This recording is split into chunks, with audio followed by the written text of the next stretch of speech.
Right, how should you sit your wedges on the ground to give you the best chance of hitting a full wedge, like an approach wedge? I'm about 100 yards out here.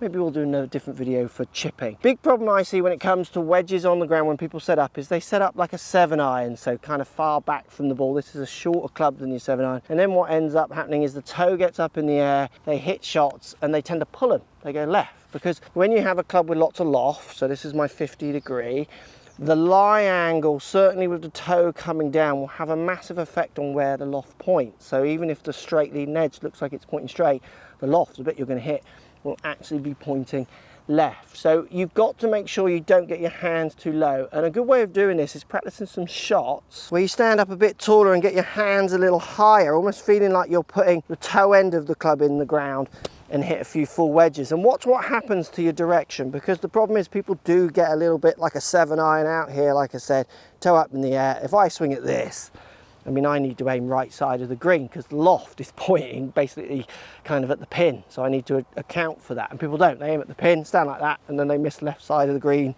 or left of the green. So slightly higher handle. Ideally, you want that club sitting at address what feels or looks like to you pretty flat on the ground. You want it kind of relatively level with the ground.